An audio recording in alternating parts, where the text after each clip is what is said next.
Assalamualaikum warahmatullahi wabarakatuh. Jamaah Tahsinul Quran yang dimuliakan Allah, dalam kesempatan ini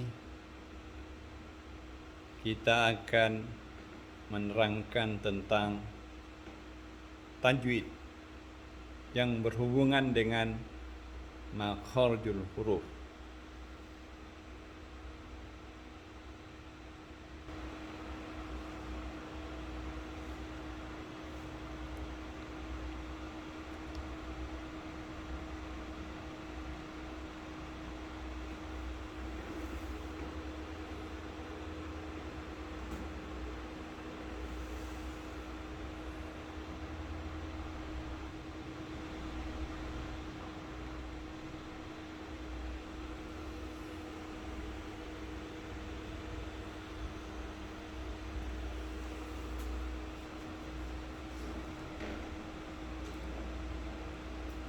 Definisi ilmu tajwid. Lafaz tajwid menurut bahasa artinya membaguskan, sedangkan menurut istilah adalah mengeluarkan setiap huruf dari tempat keluarnya dengan memberikan hak dan mustahaknya. Yang dimaksud dengan hak mustahak, yaitu yang dimaksud dengan hak huruf adalah sifat asli yang selalu bersama dengan huruf tersebut, seperti jahar, isti'la, istifal, dan lain. Sedangkan yang dimaksud dengan mustahak huruf adalah sifat yang nampak sewaktu-waktu, seperti tafkhim, tahqiq, ikhfa, dan lain-lain.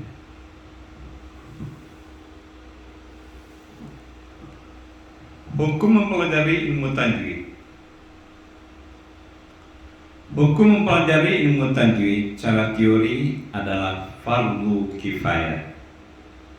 Sedangkan hukum membaca Al-Quran sesuai dengan kaidah ilmu tajwid adalah fardu ain. Jadi, mungkin saja terjadi seorang qari bacanya bagus dan benar, namun sama sekali tidak mengetahui istilah-istilah ilmu tajwid, semisal izhar, mad, dan lain-lain. Baginya, hal itu tidak cukup bila kaum muslimin yang lain telah banyak mempelajari teori ilmu tajwid, karena mempelajari teori adalah fardu kifayah. Sedangkan bagi seorang yang belum mampu membaca Al-Quran sesuai dengan kaidah-kaidah tajwid, maka wajib baginya untuk berusaha membaguskan bacanya sehingga mencapai standar yang telah ditetapkan oleh Rasulullah Sallallahu Alaihi Wasallam.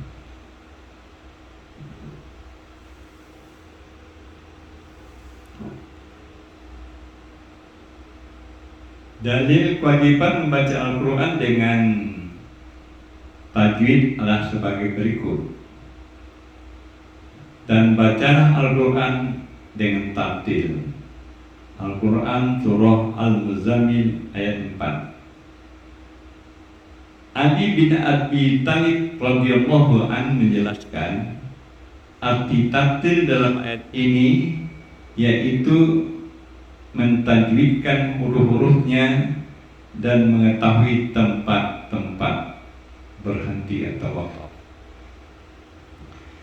Sabda Rasulullah Sallallahu Alaihi Wasallam, bacalah Al-Quran sesuai dengan cara dan suara orang-orang Arab, dan jauhilah olehmu cara-cara orang-orang fasik dan berdosa besar. Maka sesungguhnya akan datang beberapa kaum setelahku melakukan Al-Quran seperti nyanyian dan rahbaniyah, membaca tanpa tadabbur, dan nyanyian Suara mereka tidak dapat melewati tenggorokan mereka, tidak dapat meresap ke dalam hati sanubari. Hati mereka dan orang-orang seperti simpati kepada mereka telah terfitnah keluar dari jalan yang lurus.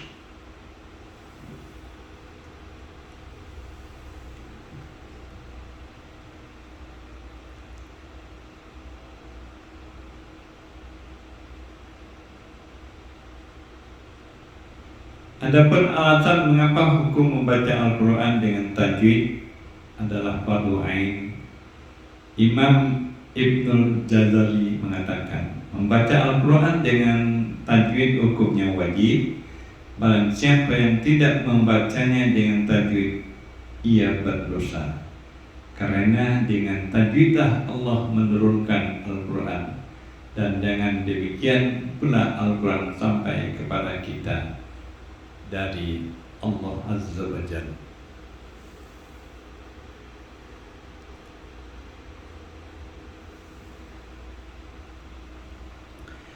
Tajwid secara harfiah bermakna melegakan sesuatu dengan elok dan indah atau bagus dan membaguskan. Tajwid berasal dari kata jawwada yujawwidu dalam bahasa Arab.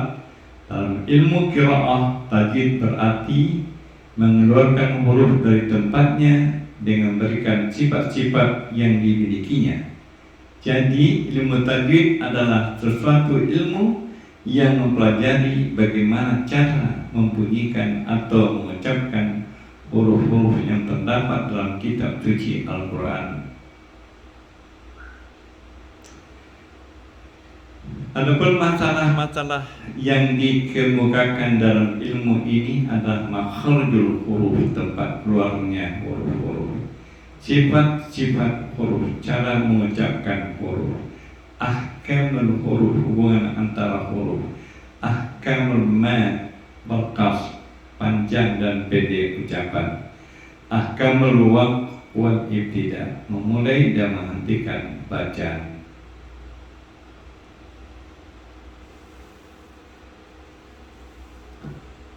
Pengertian lain dari ilmu tajwid ialah menyampaikan dengan sebaik-baiknya dan sempurna dari tiap-tiap bacaan ayat Al-Quran.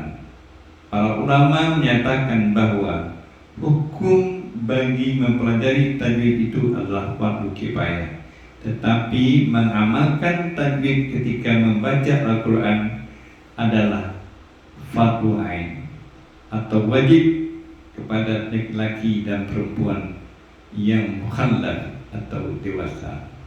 Hukum mempelajari ilmu tajwid sama seperti banyak disiplin ilmu keislaman yang lain, yaitu fardu kifayah.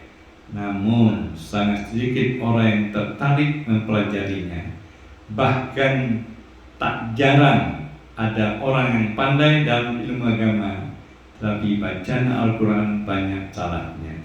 Dikiranya membaca Al-Quran sudah cukup jika sudah benar membaca huruf dan harokatnya. Ini jelas anggapan yang sangat keliru.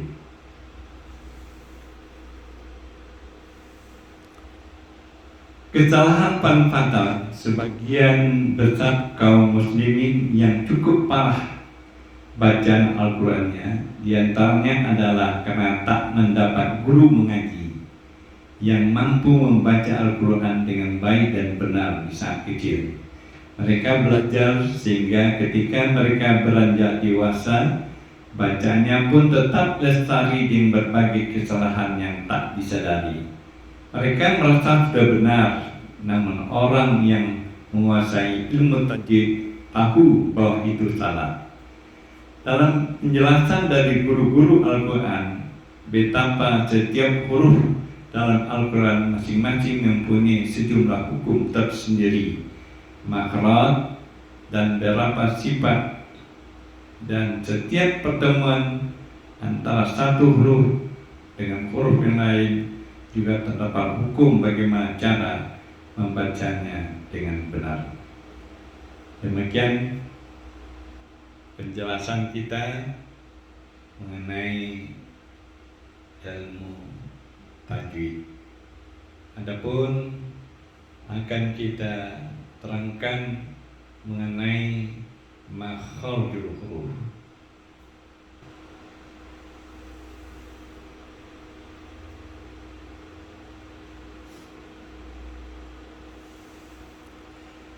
Makharijul huruf dengan latar belakang warna kuningnya ini kita sebut dengan huruf hati atau huruf kerongkongan.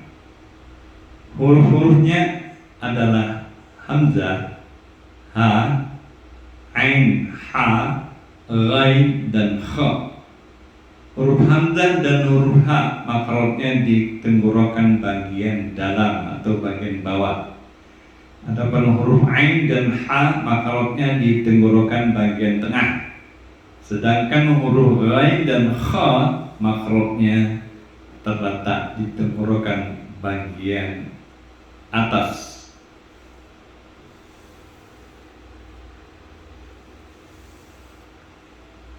Kemudian huruf tekak atau huruf pangkal lidah. Huruf pangkal lidah adalah huruf qaf dan huruf kaf. Ya, biar letakkan pangkal lidah ke langit-langit. Ya, di pangkal lidah dekatkan tenggorokan sejajar dengan langit-langit, itu huruf qaf. Sedangkan huruf kaf makrotnya di pangkal lidah, tapi tidak diangkat pangkal lidah ke langit-langit, sejajar dengan langit-langit lunak sedikit dan di bawah makrot qaf. Ya, karena sifatnya juga sangat berlawanan. Kalau qaf mempunyai sifat isti'la, sedangkan kaf sifatnya adalah istifal.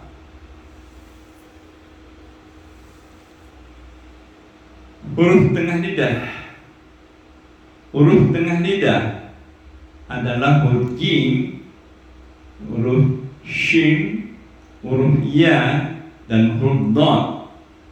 Huruf jim, shin, dan ya makrotnya di lidah bagian tengah, sejajar dengan langit-langit keras bagian atas. Sedangkan huruf dad makrotnya di sisi lidah, sejajar dengan geraham kiri dan kanan. Itu yang disebut dengan huruf tengah lidah. Huruf ujung lidah. Huruf-huruf ini terdiri daripada zai, sin, dan shad. Huruf zai, sin, dan shad makrotnya di ujung lidah lewat gigi seri di atas, yaitu di atas gigi seri di bawah dengan sedikit kelonggaran atau yaitu yang bersifat hurufnya yaitu sifatnya sofir. Ya, sin, zai, shad.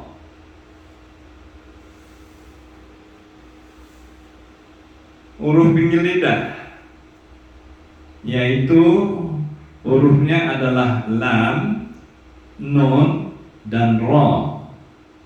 Huruf lam makrotnya adalah di ujung lidah sejajar dengan gusi atas. Huruf nun makrotnya adalah di ujung lidah sedikit di bawah makrot lam. Sedangkan huruf ra makrotnya adalah di ujung lidah sedikit di bawah makrot nun. Sedangkan ra ini mempunyai sifat yaitu takrir, tak punya lam dan tak punya pada nun. Ya. Lam dan nun mempunyai sifat inhiraf, sedangkan ra mempunyai sifat takrir, mendapatkan huruf dengan meletakkan ya ujung lidah ke langit-langit.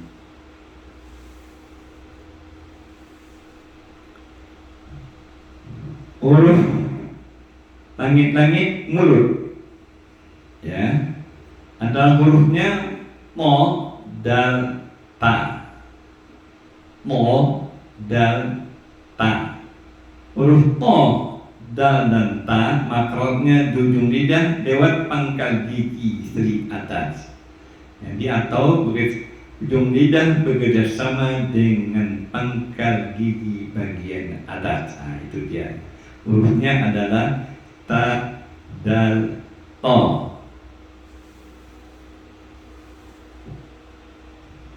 Sekarang huruf gusi. Ya, huruf gusi adalah ta, la, dan lo. Ta, la, dan lo keluar dengan menempelkan ujung lidah kepada ujung gigi seri bagian atas. Atau dengan kata lain, bila ujung lidah diletakkan pada ujung gigi bagian atas, maka terdapat 3 buah huruf. Hurufnya adalah ta, lal, lo.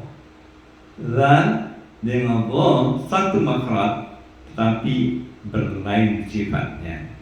Lo mempunyai sifat isti'la, dan lal mempunyai sifat istifal.